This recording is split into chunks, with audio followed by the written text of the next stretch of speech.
How dare you not be the best Squid Sister?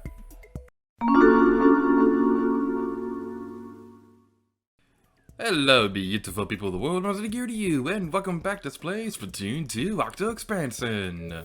In the previous episode, we finished off Line I. And in today's episode, we're moving on to the alphabet with Mad Skills, yo, Freakazoid Station. Freakazoid is such a weird word. Like, it's really fun to say, but it's also kind of dumb. It's just one of those words where I'm just repeating myself at this point. But anyway, now we're moving on towards this level, and I normally really despise sniper levels, but oh boy, is this one gonna be fun. So, this level really plays around with the idea of storing your charges with the charger weapon, and the GooTuber is definitely the best weapon to demonstrate this. So, we go over here, and you may think, oh, well, I could just fire this up here, and go up here, and see, hope for the best. And we fail miserably. I've about had it with these kids these days, going about doing charger stuff that I couldn't finish reading. The latest charger models allow you to store charges submerged in ink. This is something that I haven't really demonstrated a whole lot because I don't use a whole lot of charger weapons. But yeah, you can indeed store your charges, and it's a really cool gameplay mechanic. I would have probably used sniper weapons a bit more often if this was a feature in the first game, but since that was something that was newly added to this game, I never really got used to it, and I don't really feel that inclined to try it out in this game. Inclined. Splatoon puns. I've been playing Splatoon too much. Okay, can I talk about that for a moment? I've been pretty much working on Splatoon projects non-stop for like 3 or 4 years at this point. Because they had the SpongeBob vs. Patrick Splatfest, I think in 2015, and that was the first Splatoon footage that I recorded. And since then, it's either been recording Splatfest footage, recording a versus, recording footage that I would actually use for a Let's Play, or falling off the face of the earth. But yeah, I've been recording Splatoon footage pretty much non-stop since 2015, so almost 5 years now, wow. And I made the same mistake twice in a row because I never learned my lessons. That's why I'm in college. Oh my goodness! I actually tried it that time and I couldn't do it. But yeah, I've been recording Splatoon stuff for way too long, and as much as I love Splatoon, I gotta say, I'm kind of hoping they don't announce a Splatoon 3 until after I finish this Let's Play, because as much as I love this game, I kind of want to break from Splatoon, because as it is, we're like barely over halfway through with the series. But anyway, let's head over here and try this once again. Hopefully this time without fail. I said, hopefully this time without fail. That is the definition of a fail. How dare you, game? How dare you make me look like a nincompoop? Oh my goodness gracious of gravy! I don't need your accumulated data. I'm gonna do this like a manly person. Let's do it! Onwards! You can do this, Agent 8! Whee! Yay! I totally got that on video. Hey, me too! Isn't that a coincidence? So, one thing I gotta point out real quick is, we can see in the background, I think that's supposed to be a Nintendo 64 cord that connects it to a TV. I might be wrong about that. It's either Nintendo 64 or GameCube. I always get those two mixed up. That's one thing that I really appreciate about the PlayStation 2, was that not only was it backwards compatible with the first PlayStation, but it also used a lot of the same cords as well. So, if, like, for whatever reason, you were getting a PlayStation, but you couldn't afford to get one that had all the cords and things like that, like if you're getting a used model, you can get a slightly cheaper one that doesn't have the cords, but if you have the PlayStation 1 cords, then you're fine. That's one thing I like about the PlayStation 2. I have this one adapter cord that can plug into a TV, and it also connects to things like an Xbox, a GameCube, a Nintendo 64. It's one of those kind of cords, but I don't really use it that often because whenever I get a new console, it always comes with the cords.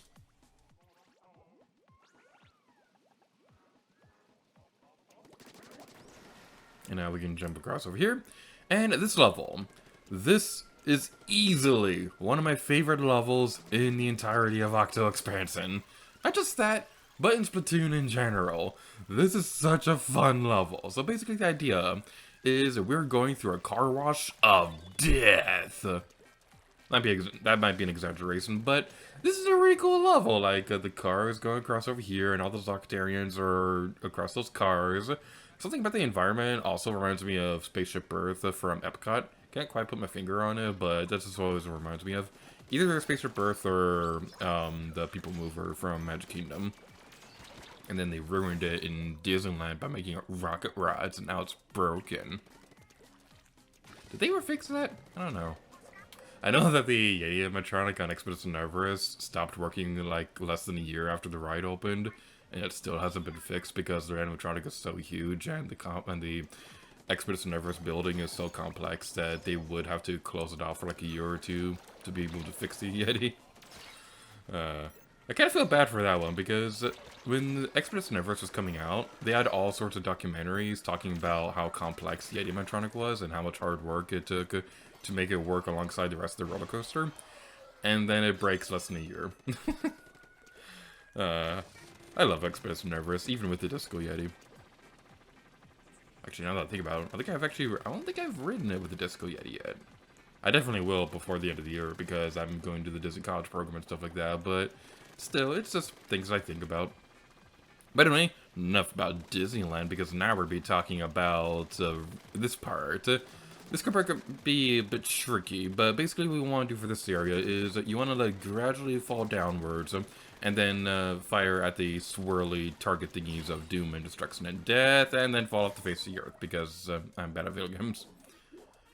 So yeah, this area right here can be pretty tricky if you're not paying attention. So what you want to do is, you want to be careful not to use too much ink, just like Marina was saying.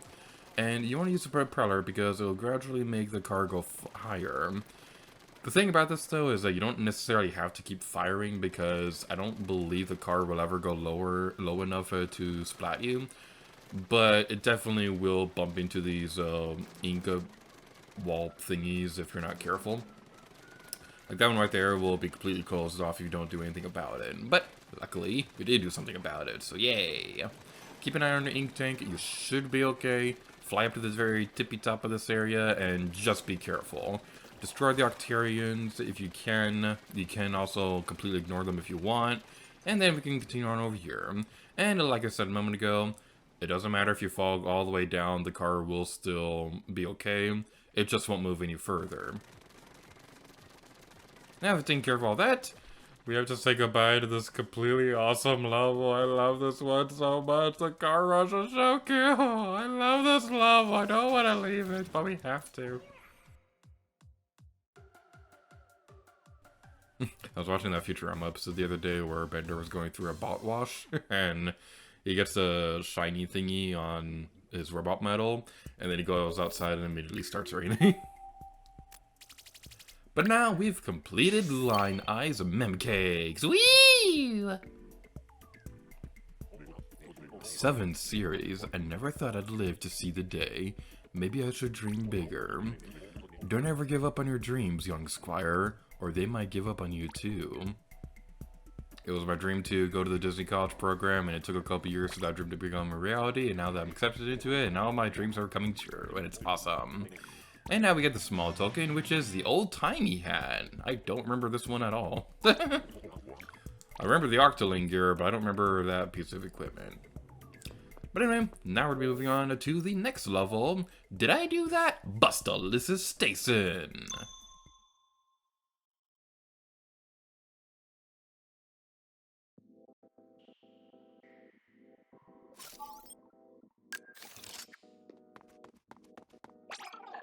Please pop 20 target balloons before time runs out. Don't shoot the fail balloons though, or you'll fail. And jump on it and we'll start the clock.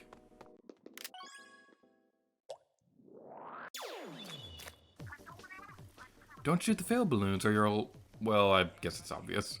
My advice for this test is, quite simply, charge! Just to make sure you don't shoot any of the fail balloons. You mean like this? Whee!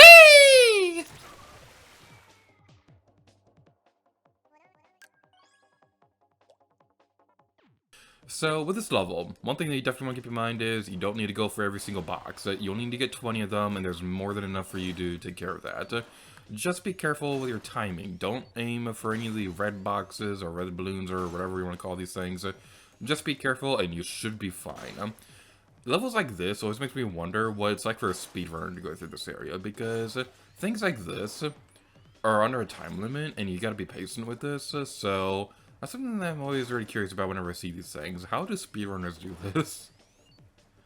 I have a lot of respect for speedrunners, especially in recent years. The only game that I can really see myself ever doing a potential speedrun of would be Link's Awakening, because I've played the game so many times. Either that or Tomb Raider Legend. I actually have been studying some speedrunning tricks for Tomb Raider Legend for a bonus video in that Let's Play.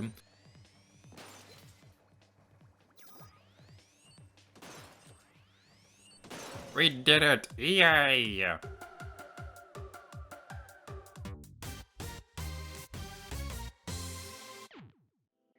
So, a couple times throughout this Let's Play, I've talked about the leader scopes, and this is probably going to be the only time we'll ever actually get a chance to show it off. Please defeat all 10 Octo snipers. You must hide and move and wait for the right moments to attack. Curling bombs will help you move around and should also come in handy as decoys. And if you're comfortable stirring charges, I recommend not using a scoped weapon. Whoops.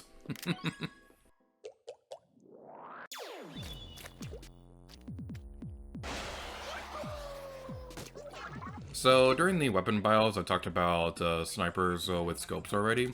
So, this is what it looks like. It's pretty interesting.